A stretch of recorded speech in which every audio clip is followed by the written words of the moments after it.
எனக்கு என் வாழ்க்கைக்கு எது தேவைன்னு முடிவெடுக்க தெரியும். அப்புறம் எனக்கு விஜய் மேலே என்னமோ தெரியல, செம க்ரஷ். அவனுக்கும் என்னை ரொம்ப பிடிக்கும். அதனால தான் அவனுக்கே தெரியாமல் அவனுடைய பாட்டுக்கு பணம் வாங்காமல் நடித்து கொடுத்தேன். நான் விஜயை இதுக்கு முன்னாடியே மும்பையில் பார்த்துருக்கேன்.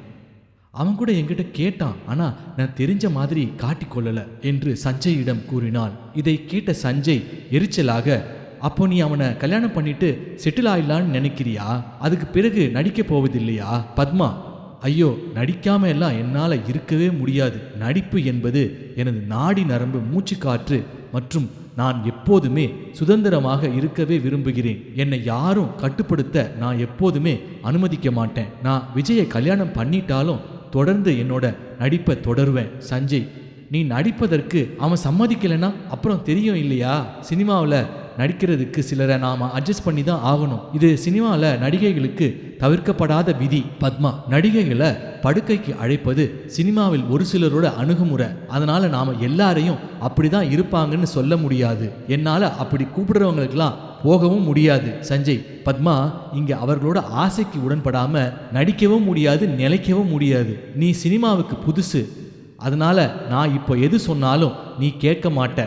எல்லாம் போக போக உனக்கு தெரிய ஆரம்பிக்கும். பத்மா, நான் மலையாளத்தில் நடித்த முதல் படத்துல எல்லாம் எனக்கு எந்த தொந்தரவும் யாரும் கொடுக்கல. நான் கூட நடித்த அந்த ஸ்டார் கூட பெண்கள் விஷயத்தில் ரொம்ப மோசம்னு கேள்விப்பட்டேன். ஆனால் எனக்கு எந்த தொந்தரவும் கொடுக்கல. பத்மா இப்படி அந்த ஸ்டாரை பற்றி பேசியதை கேட்ட சஞ்சய் என்று பலமாக சிரித்தான். ஓ, அந்த ஸ்டாரா உனக்கு எதுவும் தொந்தரவு கொடுக்கலையா? அவங்களுக்கு தெரியும் நீ நல்ல வேலையில் இருக்க, எதுவும் தொந்தரவு கொடுத்தா விட்டு விலகிடுவேன்னு. அதுவும் இல்லாமல் அது உனக்கு முதல் படம். போக போக அந்த ஸ்டார் கூட நடிக்க வாய்ப்பு வரும். அப்போ பாரு அந்த ஸ்டார் என்ன பண்ணுவாருன்னு.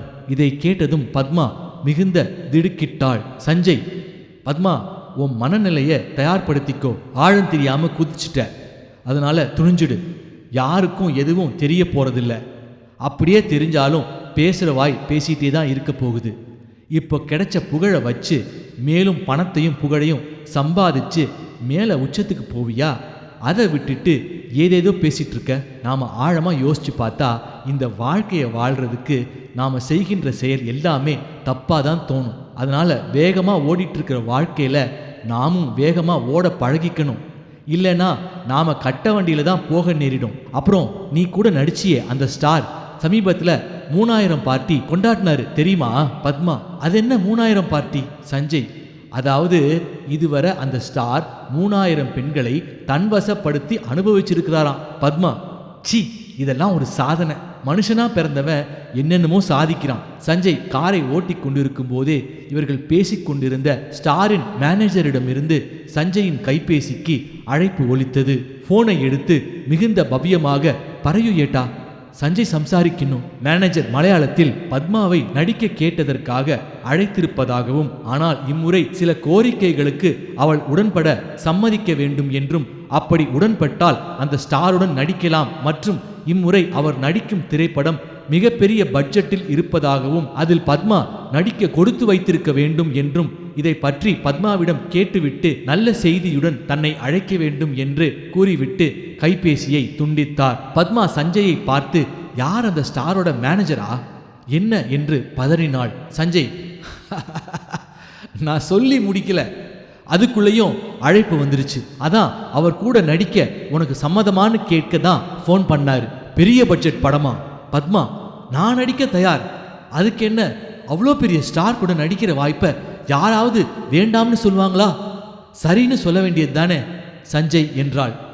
சஞ்சய், நீ நடிக்க தயார், ஆனால் அவர்களோட கோரிக்கைக்கு உடன்பட சம்மதமானு கேட்க சொன்னாங்க. பத்மா, என்ன படுக்கணுமா? சீ, இதுக்கு பேசாம நான் படித்த படிப்புக்கு நல்ல வேலைக்கே போயிடலாம்னு இருக்கேன். சஞ்சய், இதோ பாரு பத்மா, இனிமே நீ வேலைக்கெல்லாம் போகிறது சாத்தியமே கிடையாது. நீ வெளியே போனாலே ஓரளவுக்கு எல்லாருக்குமே தெரிஞ்சிடும். சும்மா இருக்கிற பொண்ணுங்களே சீண்டுவாங்க. நீ ஒரு நடிகைனா வேலை பார்க்குற இடத்துல சும்மாவா இருப்பாங்க? நீ நல்ல உயர் படிப்பு படித்தவ, அதனால் நல்ல புத்திசாலித்தனமான முடிவுகளை எடுப்பேன்னு நினைக்கிறேன். பத்மா அழுது கொண்டே சஞ்சயிடம், சரி ஒத்துக்கிறேன், ஆனால் எத்தனை முறை கூப்பிடுவார்? சஞ்சய், அவரும் கூப்பிடலாம், மற்றபடி அந்த படத்தை இயக்கும் இயக்குனர் மற்றும் தயாரிப்பாளரும் கூப்பிடலாம். அதை பற்றி அவரோட மேனேஜர் கிட்ட பேசினாதான் தெரியும். என்ன பேசவா என்றதற்கு சரி என்றாள். அவருடைய மேனேஜரை கைபேசியில் அழைத்ததும், என்ன சஞ்சய் பறையோ, என்ன நல்ல செய்தியா என்றதற்கு, ஆமா நல்ல செய்தி தான். ஆனா பாவம் ரொம்ப படிச்ச பொண்ணு, ஏதோ சினிமா ஆசையில் நடிக்க வந்துட்டா. அதான் என்ன சம்பளம், எத்தனை நாள் கால் ஷீட்டு, எத்தனை வாட்டி அதுக்கு சம்மதிக்கணும், யாருக்கெல்லாம் சம்மதிக்கணும் என்பதை கேட்க சொல்லியிருக்கா ஸ்டாரின் மேனேஜர். இப்போது வாய் ஒழுக ஊத்தி கொண்டே, ரொம்ப சந்தோஷம் சஞ்சய், பத்மா ஒத்துட்டாங்கிறத சேட்டா கிட்ட பறஞ்சா ரொம்ப சந்தோஷப்படுவார். ஏன்னா அவர் கேட்டு யாரும் இதுவரை வேண்டாம்னு சொன்னதில்லை. பத்மா விஷயத்துல தான் கொஞ்சம் தயக்கம் காட்டினார். இந்த திரைப்படத்தை சேட்டா நிறுவனம் தான் தயாரிக்குது. ஒரு 8 நாள் கால் ஷீட் இருந்தா போதும். பத்மாவினுடைய சம்பளம் இந்த படத்துல 20 லட்சம் ரூபாய். மற்றபடி கொஞ்சம் அப்பப்போ கூப்பிடும்போது போற மாதிரி வரும். பெரும்பாலும் சேட்டா தான் கூப்பிடுவாரு, இல்லைன்னா அவர் சொல்ற யாருக்காவது இருக்கலாம். என்ன சம்மதமா என்று வாய் ஒழுகி கொண்டே கூறினான். இதுக்கு சம்மதம்னா நாளைக்கே அட்வான்ஸ் 5 லட்சம் ரூபாயை வாங்கிக்கலாம். அதனை நாளை இரவு சேட்டாவிடமே அவருடைய கெஸ்ட் ஹவுஸில் பத்மாவே நேரடியாக பெற்றுக்கொள்ளலாம் என்றார். என்ன சஞ்சய், நாளைக்கு கேரளாவுக்கு விமான டிக்கெட் போட்டுடவா, ஒன்றும் சொதப்பல் எதுவும் இருக்காதே என்றதற்கு சஞ்சய், ஐயோ சேட்டா அதெல்லாம் ஒரு சொதப்பலும் இருக்காது, நீங்க விமான டிக்கெட் போட்டுடுங்க, பத்மா நாளைக்கு கேரளா வந்துடுவா. அப்புறம் சஞ்சய் நாளைக்கு நம்ம சேட்டாவுக்கு பத்மாவை நல்ல ஒத்துழைப்பு கொடுக்க சொல்லு, அப்பதான் அடுத்தடுத்த படங்கள்லயும் நம்ம சேட்டா வாய்ப்பு தருவார். இதெல்லாம் அந்த பொண்ணுக்கு புதுசு, அப்புறம் பழக பழக சரியாயிடும். என்ன சரியா? அப்புறம் எனக்கு பத்மாவோட கைபேசி என்ன அனுப்பிடு, நாளைக்கு ஏதாவதுனா நானே நேரடியா பேசிக்கிறேன் என்றபடி போனை வைத்தார். இப்போது இவர்கள் பயணித்த கார் ஹோட்டல் கிரீன் பார்க்கை சென்றடைந்தது. காரை விட்டு பத்மா இறங்குவதற்கு முன்பு சஞ்சய் அவளிடம், கொஞ்சம் செக்ஸியா இருந்தாதான் அவங்க படத்துல உன்னை புக் செய்வாங்க, அதனால என்னை தப்பா எடுத்துக்கலன்னா உன்னோட சேலையை கொஞ்சம் இடுப்பு கீழே இறக்கி தொப்புள் தெரிகிற மாதிரி சேலையை கட்டிக்கோ. அதன்படியே அவளும் தொப்புள் தெரிவது போல் சேலையை கீழே இறக்கி கட்டி கொண்டாள்.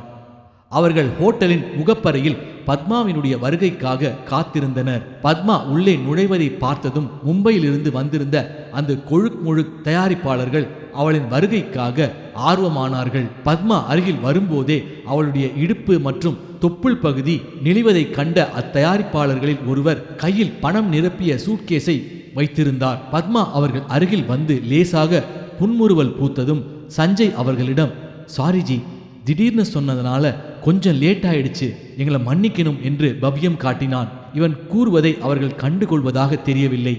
பத்மாவை பார்த்த அவர்களுக்கு எதிரில் அமருமாறு கையசைத்தனர். அங்கிருந்த ஒருவன், வணக்கம் மேடம், எங்க தயாரிப்பு நிறுவனத்துல பெரிய பெரிய நடிகைகளே நடிக்க தயாரா இருக்காங்க, ஆனா எங்களுக்கு உங்களை மாதிரி திறமை வாய்ந்த நடிகைகளை கொண்டு வருவதில் தான் ஆர்வம், அதனால எங்களுடைய உடன்படிக்கைக்கு சம்மதிச்சா இப்பவே உங்களுக்கு அட்வான்ஸ் 20 லட்சம் ரூபாய் தர தயாரா இருக்கும். எங்களுடைய நிறுவனத்தின் 5 படத்துல நீங்க தான் நடிப்பீங்க, உங்களுக்கு மிகப்பெரிய எதிர்காலம் காத்திருக்கு, என்ன சொல்றீங்க என்று கேட்டான். இதை கேட்டதும் பத்மா ஆமோதிப்பது போல் தோன்றியதும் அங்கிருந்த தயாரிப்பாளர்களில் ஒருவன் ஹோட்டலின் பேரரை அழைத்து, இங்கே எங்களுக்கு ஒரு ரூம் வேணும், கூப்பிடுங்க என்றதும் அங்கிருந்த ஹோட்டலின் மேனேஜர் வந்தார். ஒரு சூட் எங்களுக்கு வேணும், இன்று இரவு இருக்கா என்றதற்கு நிச்சயமா இருக்கு என்றதும், உடனே புக் பண்ணுங்க, நாம மற்றவைகளை ரூம்ல போய் பேசிக்கலாமே, என்ன நான் சொல்றது சரிதானே என்று அவளுடைய மேனேஜரை பார்த்து தன்னிடம் வரும்படி கண்ணசைத்தான். சஞ்சய் அருகில் வந்ததும், என்னப்பா என்னமோ ஒத்து வருவான்னு சொன்ன, அவளுக்கு என்ன சம்மதமானு கேளு, இல்ல நாங்க வேற ஆள் பார்த்துட்டு கிளம்பிட்டே இருப்போம் என ஹிந்தியில் தெரிவித்தான். சஞ்சய் பத்மாவை அவர்களிடமிருந்து ஓரமாக அழைத்து, என்ன இதுக்கு சம்மதமா, அப்படின்னா அவர்களோட அக்ரிமெண்ட்ல கையெழுத்திடணும், அதுல எல்லாமே அடங்கும், என்ன புரிஞ்சுதா என்றான். அதற்கு அவள் கோபத்துடன், நீ என்ன பிராத்தல் தொழில் பண்றவ மாதிரி பேசுற, விட்டா என்ன தேவடியாவா ஆக்கிடுவ போல இருக்கே என்று கூறினாள். இதை கேட்டதும் சஞ்சய் கோபத்துடன், இதோ பாரு பத்மா, நான் உன்னை இப்படிதான் நடந்துக்கணும்னு வலியுறுத்தல, முடிவு உன் கையில தான் இருக்கு. அவங்க உடன்படிக்கைக்கு சம்மதிச்சா இன்று இரவு அவர்களுக்கு ஒத்துழைப்பு கொடுக்கணும், உனக்கு அவர்கள் கூறியபடி பணமும் வாய்ப்பும் கிடைக்கும், அவ்வளவுதான். வேணாமா சொல்லிடு, நானும் உனக்கு விருப்பம் இல்லைன்னு சொல்லிடுறேன், ஆனா ஒண்ணு, இந்த வாய்ப்பு உனக்கு திரும்ப கிடைக்காது, அவ்வளவுதான். சற்று நேரம் சஞ்சய் கூறியதை சிந்திக்க தொடங்கிய பத்மா, சரி அவர்களிடம் சென்று சம்மதம்னு சொல்லு, நான் தயாரா தான் இருக்கேன், ஆனா ஒண்ணு, ஏமாத்திட மாட்டாங்கல்ல என்றாள். அதெல்லாம் ஏமாத்த மாட்டாங்க, அதான் இங்கேயே கையெழுத்து வாங்கி அட்வான்ஸ் 10 லட்சம் ரூபா தரேன்னு சொல்றாங்கல்ல, பின்பு உணவு அருந்துவதற்காக அனைவரும் சென்றனர். அங்கு சென்ற பின் பத்மாவும் சஞ்சயும் ஒரு தனி டேபிளிலும் அத்தயாரிப்பாளர்கள் இருவரும் தனி டேபிளில் அமர்ந்து கொண்டனர். பத்மா உணவு உண்டு கொண்டிருந்த பொழுது தயாரிப்பாளர்களில் வழுக்கையாக இருந்த ஒருவர் பத்மாவினுடைய மார்பையும் அவளுடைய இரக்கமான இடுப்பையும் பார்த்து வெகுநேரமாக ரசித்து கொண்டே இருந்ததை சஞ்சய் கவனித்தான். பத்மா உணவு உண்டு முடித்ததும் சஞ்சய் அவளிடம், நான் அவங்கிட்ட பணம் வாங்குற வரைக்கும் வெளியில காத்துரு, நான் பணம் வாங்கிய பின்பு உன்னை அக்ரிமெண்ட்ல கையெழுத்து போட கூப்பிடுறேன், அதற்கு பின் உள்ளே வா என்றான். இப்போது அவர்களும் உணவு உண்டு முடித்து சஞ்சயை அவர்களுடைய அறை எண் 128க்கு வரும்படி அழைத்தனர். சஞ்சய் அவர்களுடைய அறைக்கு உள்ளே சென்றபோது அவர்கள் மிகப்பெரிய சூட் ரூமை வாடகைக்கு எடுத்திருந்தனர். வழுக்கையாக இருந்த தயாரிப்பாளர் தனது பணப்பையிலிருந்து பணத்தை எடுத்து அலட்சியமாக டேபிளில் போட்டார். உட்காருங்க சஞ்சய், பத்மா எங்க உள்ள வரலையா? நீங்க மட்டும் வந்திருக்கீங்க. சரி சரி, உங்க அட்வான்ஸ் 10 லட்ச ரூபாய் எடுத்துக்கோங்க.